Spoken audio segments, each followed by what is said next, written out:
Të dashur teleshikues të televizionit të Shqiptarëve të Amerikës, sot në emisionin ton Fjala e Specialistit kemi ftuar një person i cili merret me inshurencat, është edhe broker për Farmers Insurance, mikun ton Ortion Kadiu. Po i thrasim shkurt Toni, se është për karakteristik kjo. Toni, mirë se erdhët. Mirë se gjeta, faleminderit për ftesën. Industria e inshurencave, sigurimeve shoqërore dhe sigurimeve për objekte të tilla si makinat, shtëpitë të tjera është një industri mjaft e zhvilluar në Shtetet e Bashkuara. Nuk ka individ i cili nuk ka inshurencë makina, po inshurenca të shtëpive. Megjithatë, në kohët e fundit është vënë re, sidomos pas pandemisë, një rritje e primjeve të inshurencave, gjë që ka bërë që mjaft individ të ndjen në vështirësi ekonomike për vetë shkakun se do duhet të mbulojnë inshurenca. Për shembull, kanë 2 fëmijë në moshë madhore, kanë dhe 2 makina personale, sidomos këtu në Michigan bën 4 automjete. Nga ka ardhur kjo rritje e përgjithshme e primjeve të inshurencave? Të shpjegoj në fillim çfarë është siguracioni. Siguracioni është një kontratë midis një individi dhe një institucioni financiar, i cili merr përsipër mbrojtjen financiare të këtij individi për asetet që ai ka siguruar kundrejt një pagese mujore që ky individ bën ndaj këtij institucioni financiar. Ky detyrim mujor që ne paguajmë quhet premium në Shtetet e Bashkuara të Amerikës, është premium mujor që ne paguajmë si për sigurimet e mjeteve, sigurimin e shtëpisë, sigurimin e shëndetit, sigurimin e jetës, sigurimin e biznesit. Dhe kundrejt këtij çmimi mujor që ne paguajmë, ky institucion financiar ofron një mbrojtje totale apo të pjesërishtme të dëmit që mund të shkaktohet këtyre objekteve që ne sigurojmë. Çfarë ka ndodhur? Shteti i Michiganit është një shtet interesant për sa i përket siguracionit të automjeteve kryesisht. Është unike sepse industria e siguracioneve në përgjithësi në Shtetet e Bashkuara të Amerikës është rregulluar në nivelin e shtetit. Nuk ka rregullator federal që të rregullojë marrëdhëniet midis kompanive të siguracionit dhe individëve. Këto janë lënë në varësi të çdo shteti dhe çdo shtet në mënyrën e vet, në mënyrën e të bërit biznes, ka krijuar këtë rregulla të caktuara për sa i përket rregullimit të marrëdhënieve midis klientëve dhe kompanive të siguracionit. Industria e siguracionit Shtetet e Bashkuara të Amerikës është më së nevojshme në çdo aspekt jetës. Siguracioni është rreziku, ne kemi rrezik, domethënë jo vetëm këtu në Shtetet e Bashkuara, por kudo, çfarëdo lloj gjëje që ne bëjmë, ecim në rrugë, ne mund të bien. Mund të thyejmë këmbë. Siguracioni i shëndetit mbulon këto shpenzimet për shpenzimet mjekësore. Mund të ngasim biçikletën, prap siguracioni i shëndetit mbulon shërbimet mjekësore në dëmtimin e biçikletës. Mund të jemi këmbësor në rrugë dhe dikush tjetër na godet me makinë.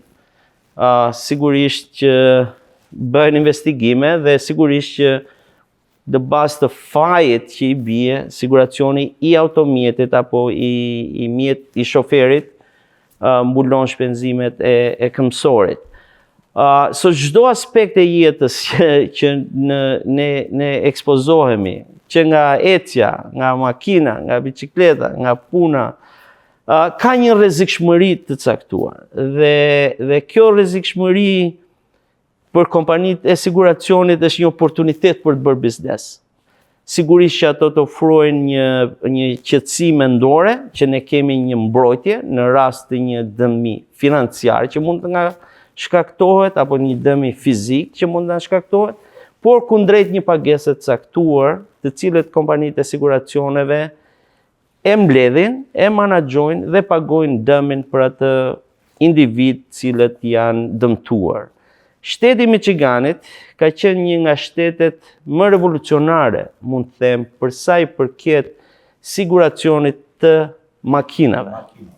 Duke qenë vendi që industria e makinave pati zhvillimin më të madh, masivizimin më të madh të automjeteve dhe influencë shumë të madhe pastaj në Shtetet Bashkuara të Amerikës dhe në botë, sigurisht dhe industria e siguracioneve të automjeteve pati një boom shumë të madh në shtetin e Michiganit, duke qenë një nga shtetet pionere për sa i përket legjislacionit dhe rregullave të tregut për sa i përket marrëdhënieve midis klientit dhe institucionit financiar, kompanive të siguracionit.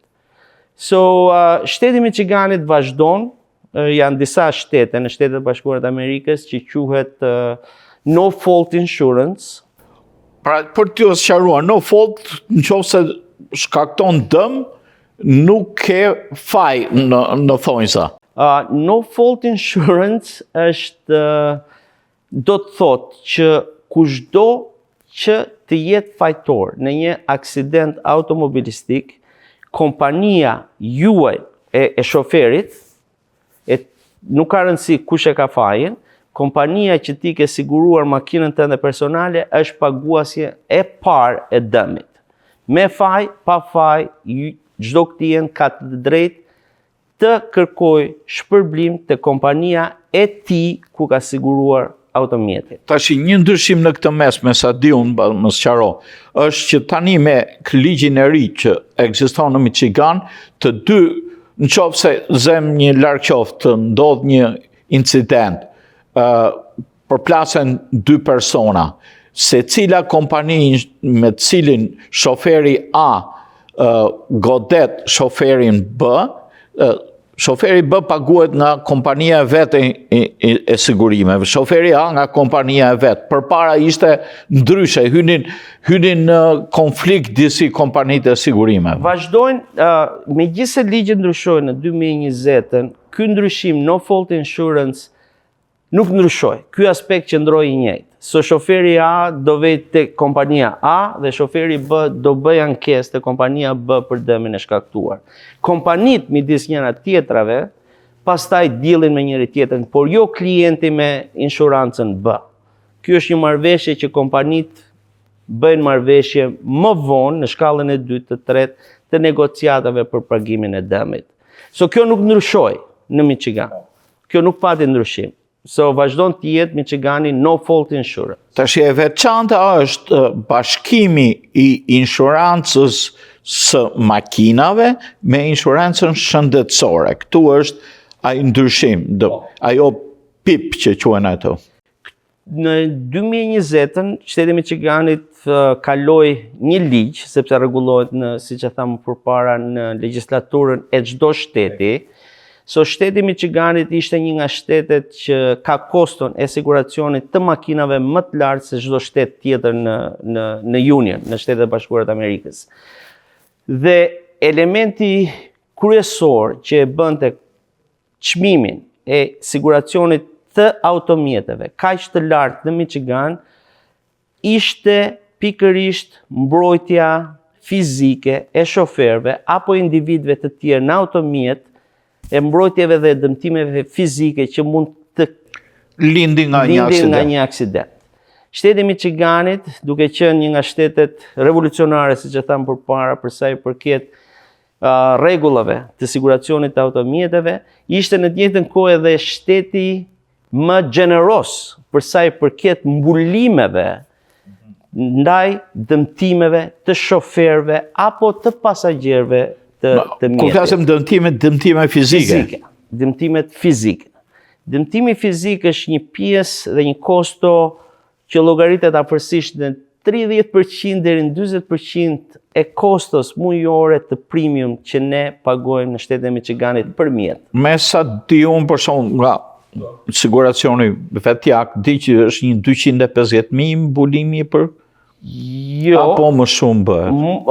Ka në 2020, po keni shumë të drejtë për sa i përket 250.000-shes, në 2020 në legjislaturën që aprovoi këtë ndryshimin e ligjit, u ofrua që çdo klient të kishte mundësi të blinte nivele të ndryshme të mbrojtjes ndaj dëmtimeve fizike. Më përpara 2020-s, çdo shofer në shtetin e Michiganit e kishte të detyruar automatikisht të blente unlimited, pa kufizim, mbrojtjen fizike. Çdo dëmtim fizik që shoferi mund të kalonte, apo pasagjeri në shtetin e Michiganit me policitë e vjetra e kishte mbulimin të pakufizuar me dollar. Dhe për një periudhë fizike. Për dëme fizike dhe për një periudhë kohe sa ai individ ishte gjallë. So kjo ishte shumë gjeneros. Kjo paket ishte shumë gjenerose dhe e bënte në të njëjtën kohë krijoi dhe abuzime në të njëjtën kohë. Se persona që hiqeshin si mund të abuzonin, në të njëjtën kohë qendra mjekësore që mund të abuzonin dhe e bën këtë çmim që të fryeshe akoma më shumë artificialiste. Nuk ka qenë ky problem në vitet 90. Ky problem u zgjerua më shumë pasi shumë shtete të tjera rreth nesh e bën këtë ndryshimin e ligjit dhe e hoqën mbulimin e unlimited. Dhe në 2020-ën pati një farë ndryshimi, klientët dhe shoferët ashti kanë mundësi të blenë 250.000 për mbrojtjen fizike, po, dhe të paguajnë vetëm për 250.000, kanë të drejtë të blenë $500.000 dhe të paguajnë vetëm për $500.000 dhe kompania siguracion ka detyrim vetëm për këto 250.000, 500.000, ose të pakufizuar si që ishte edhe më përpara. Ajo që quhet umbrella? Unlimited Personal Injury Protection quhet. Umbrella është diçka tjetër, no. Jo, kjo është për Personal Injury Protection. Okej, po atëherë ç'është umbrella? Umbrella policy është një zgjerim, është një policy tjetër, në pak të filloj pak më përpara. Okay. Në paketën e siguracionit të automjeteve dhe të pronave, çdo pronë dhe automjet ka në linjën e parë që ne blejmë quhet bodily injury, që quhet liability, dëmi dhe përgjegjësia që ne mund t'i shkaktojmë një të tretit.